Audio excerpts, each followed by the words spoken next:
How's it recording? Oh, it's recording now. It's on. It's recording. Hi, Paul. Oh. I feel like I'm on my driving test again.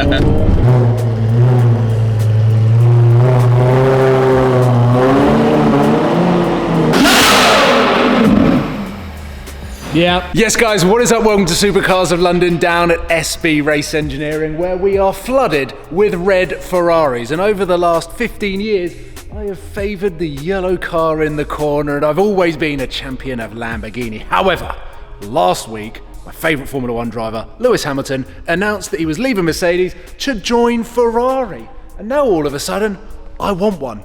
And SB Race Engineering are focusing a lot more on sales this year, which is rather exciting because they're magicians at everything else that they do. And well, this car right here that Jez is frantically cleaning because I've turned up on a whim is one of the most controversial Ferraris for sale. It's a good look, isn't it?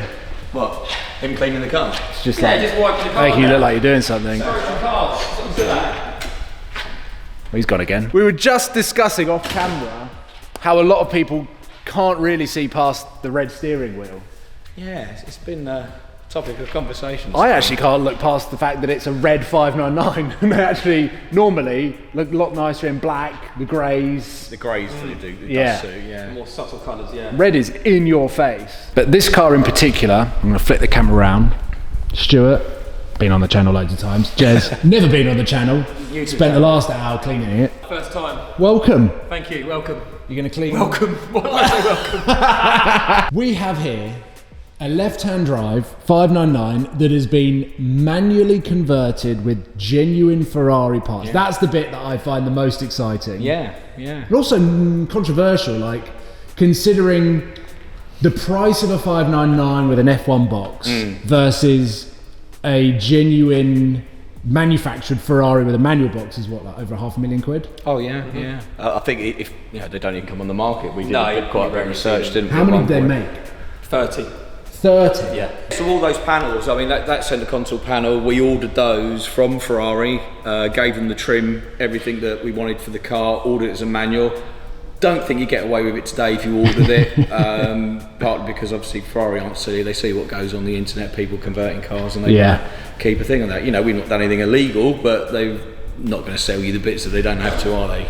It looks properly cool. And Jez, you were talking about the customization program that this car went through. Yeah, this is a Euro spec car ordered by the Emir of Kuwait. We're taking it to Kuwait. Hence the badges. Hence the or badges. the plaque. And the plaque. Have you filmed the plaque? Yeah, I filmed it, yeah.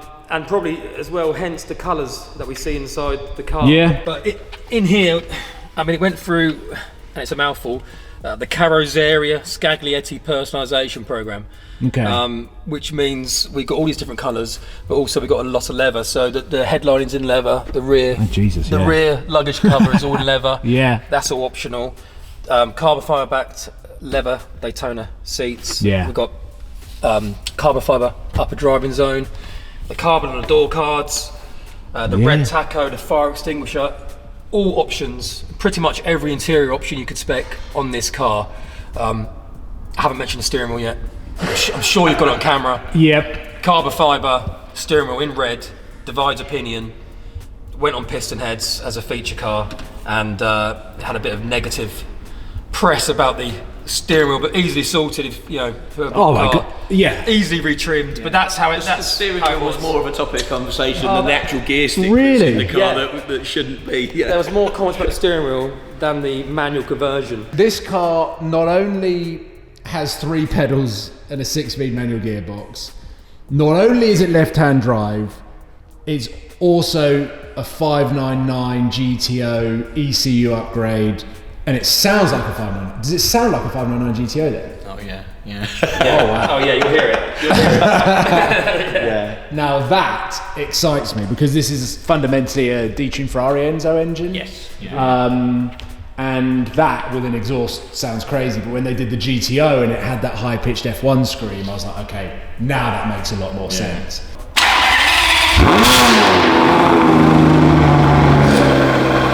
Yep.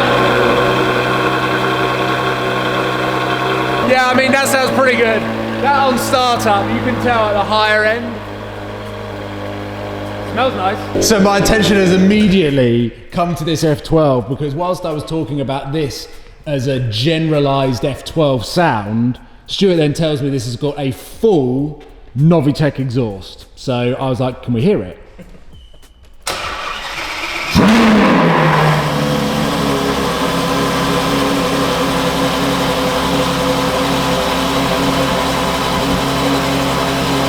We have just lost both Ferraris because Barry needs to do some work.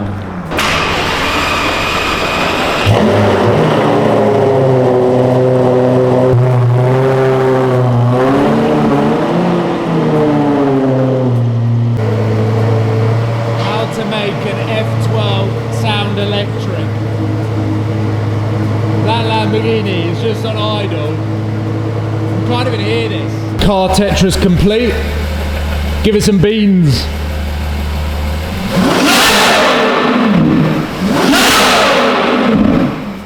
Are you giving us a pep talk? It's like we're in the pits going out on track. So I want first lap. Camp out there. Yeah. Tires are cold. Get a feel for 600 it. horsepower. Get a feel for it. Yeah. How much horsepower has this got?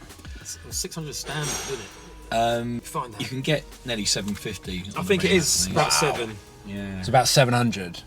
I mean, these cars are built to thump across Europe, aren't they? Exactly, Do you know what I yeah. mean? With big power and everything else. I mean, this would probably be nice. I mean, the guy that's got this, he's got, oh, you saw that Aston? Yeah. The V8, V12 Vantage. Yeah. I love how smooth it is. Yeah. Even just pulling away there, it just feels... no, it is. Because the 599 with the F1, like when you put it into first gear, it's quite a grabby way to then lift off the brake, and the moment you touch the accelerator, it's like, oh! I think this is a lot of the stuff that's driving people to want to convert to manual. Just that little bit extra control. We all know none of us can shift gear quicker than a DCT box, a DSG, whatever the manufacturer is. You know, so like when you're not competing against that, you're competing against how I want to feel like I'm involved with the car. Yeah. So you got those, funny starts. Oh God, I've been a bit lazy there and everything else. You get all that back, don't you? Yeah, and it's an art to perfect. Yeah, but from 355 onwards, they were manual gated gearboxes, which were robotised. So going this way, it doesn't make any difference. Yeah.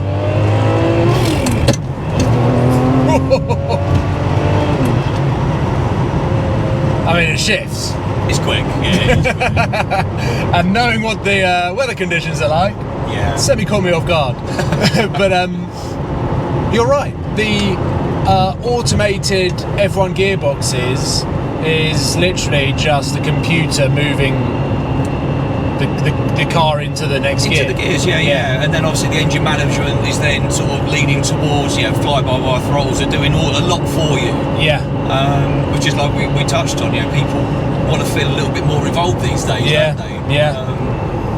So I mean, this is the way to do it. Yeah. This is the way to do it. From the previous generation front engine V12, almost like Grand Tourist stuff, you could get the manual gearbox, and maybe the argument now is you've got all of this power in a gearbox that can't keep up with it, but it's not necessarily about setting fast lap times. No. It's the experience. Yeah. I think ultimately humans can't keep up with the technology advances in. I mean, look at electric cars. They're mind-blowingly fast. Yeah. And they do everything for you. There's no way you as a human could be in charge of controlling how that car drives. Exactly. And that's where we are with combustion engines. You look at the F12s, the 812s, they've got far too much power for a road car. Yeah. And then you've got Chris Harris smashing the gears in the F12 TDF, which, by the way, is such a great video. But maybe at the time it made sense for him to compare it and say that his brain wouldn't be able to keep up with the manual gearbox. But we're now seeing that 458 Speciale in New York, I think, with the manual gearbox. So, it's not necessarily about like how fast can you be. It's just actually feeling that little bit more engaged. I think this is a cool concept, and we're obviously seeing it with 360 Challenge Stradale. I saw them getting converted out in California, and we're seeing cars that people now desire to have that little bit of feel, but maybe from factory you weren't getting. Acceleration fast, pulls like a train, super smooth. Yeah, it is. But something you probably need to get used to as well, like it's something that you've driven, but also part of the fun. Yeah, definitely. Like it's a bit like a musical instrument. So because the throttle's geared up for a F1, it's sensitive because it knows it will be bringing the clutch in itself and doing all the other business. This is going to be right this way after. Oh, I feel like I'm on my driving test again.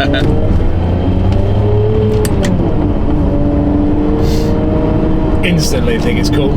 Just one shift and I'm like, yeah, sold. That first shift, you can instantly see why there is this hype. Even just doing that, like it's like a cool process that is now almost deemed as an antique. To actually be I've got to dip the clutch, then put it in. And I mean, I have a manual car.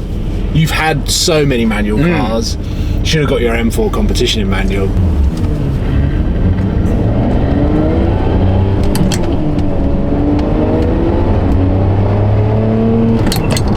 Beast. Like, I know I'm not pushing it, but I don't feel like I need to. It's really smooth to drive. Yeah, I don't feel like I need to concentrate to know what I'm going to do next with the car. Yeah, like a nice F12 to me is like 175 grand, that kind of ballpark. Or you could have this, which has got just the same sort of power, cool GTO map, exhaust. But you're able to do this. The one thing that I would do though is I would probably retrim the interior, or just like make the red black, and keep the tan. I like the tan. Yeah, I think if you did the wheel, maybe the binnacle, broke up the red a little bit. But like you say, the guys that spec this car probably look at our black and silver cars with black leather and go, "Well, so such an English spec car." Yeah, exactly. So, let me know what you think of the manually converted 599 GTB with a GTO gearbox, GTO exhaust and tune. Yeah, correct. And this car is for sale. So I'll leave the video there. Thank you very much for watching. See you soon, guys. Take care. Goodbye. I wonder whether, because my opinion on cars is sort of anything from 2017 onwards has become too smooth, too fast, looks great on paper, but lacks personality. And I wonder if you're going to get, in 10 years' time, someone doing a manual conversion on a 600 LT. Which will be mega. No, that doesn't be able to drive it, but it'll be mega,